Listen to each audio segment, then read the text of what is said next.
going on, everyone? Derek here today, bringing you a 2005 Mini Cooper S review. And my windshield wipers are going off. This Mini Cooper belongs to my friend Jordan, and it's not the first time you've seen it. It's been in a lot of my videos, actually. Richmond car culture videos. He actually had one of his own edits. It was in our vlogs, a lot of that stuff. But today, he's let me review it, and we're gonna go take a cruise, see how this thing performs, and some specs on it. All that good stuff. All right, so let's start off by talking about the differences between a base Mini Cooper and a Mini Cooper S.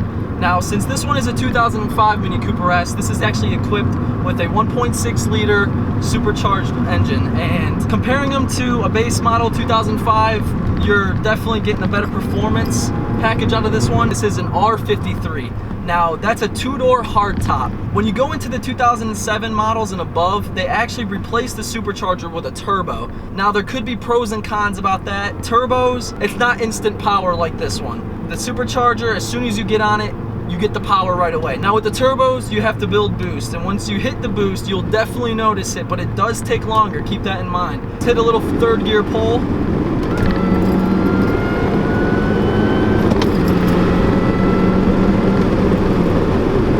If I could describe this car by anything I've ever driven in my life, a street legal go-kart.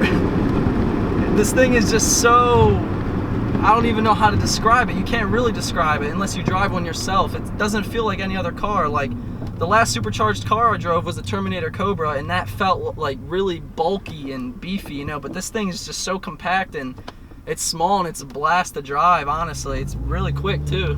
So let's jump into more information about this car. But when he bought this car, it wasn't stock. The guy before him actually upgraded the supercharger and replaced the stock pulleys.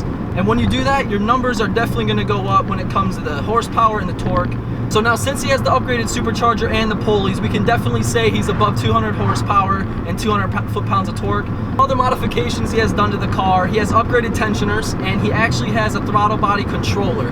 Now, you're probably wondering, what do you mean by a controller? He can actually control how much airflow is allowed into his engine. So if he's going on a long trip, he can turn it down, and this thing will get great gas mileage. But now if you want to put it in sport mode and start stomping on it, turn that baby up, and you're going to be killing gas, but definitely has max performance when you do that. So off the lot, the gas mileage on this car is a lot better than most sports cars, to be honest with you. Most sport cars are probably pushing, 18, 20 miles per gallon. This one actually pushes 25 city and 32 on the highway, which is absolutely amazing, because you got to remember, you have a supercharger on this thing, and that just burns more gas. You want more power, you're going through more gas, but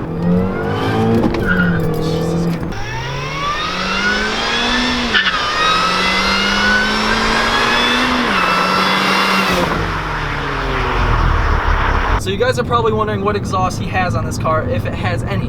And it does. It has the stock exhaust, but it has a resonator delete, which is definitely going to make it louder, and it actually has a really nice backfire once you downshift. His future plans is to definitely put a full exhaust into this.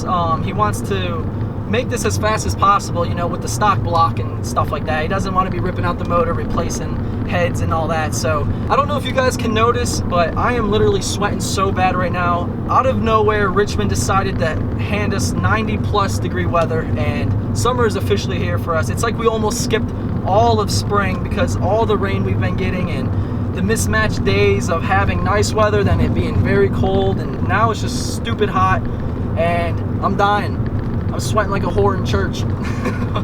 Okay, so I'm gonna get into a subject that I briefly touched earlier, and it's his wrap. Now, when we first shot this car, it was just the stock chili red that comes from the factory, but he actually got the Britain flag wrapped on it by Autuco Automotive Customizing here in Richmond, and they did it for $550, and it honestly looks great. No air bubbles, really clean cuts, very symmetrical on both sides.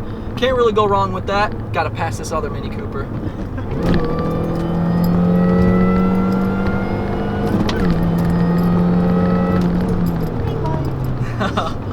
Supercharger's talking to me again. So since he was very pleased with the wrap that he got by Autuco's, he's been thinking about doing a full body wrap and getting a Britain flag wrapped on top of that. Now, word on the street is he wants to wrap it teal, but you didn't hear that from me, and I don't know who you heard it from, so zip it. I can't compare it and stress it enough that it feels just like a go-kart. It's so small, and it handles on a dime. All right, just to show you guys what I'm talking about, I'm gonna hit this turn doing about 40, 45. So let's see how this goes. Alright, so for those of you that have been thinking about getting a Mini Cooper S, I'm not gonna lie, they're actually a very fun car. You get the speed, you get the stance, and honestly, overall, it's just a really comfortable car. Jordan came over to my house and we were on YouTube, and he showed me a video of a 900 horsepower Mini Cooper. And I'm gonna leave a link in the description for you guys on that one because that one blew my mind. So I hope this review helped you guys on deciding if you want a Mini Cooper or if you ever plan on getting one. I want to thank Jordan for letting me do this and let me drive his car and beat the shit out of it for the day. Hope you guys enjoyed it, and if you did, please hit that like button, comment, subscribe, share, all that mess, and I'll see you guys in the next one.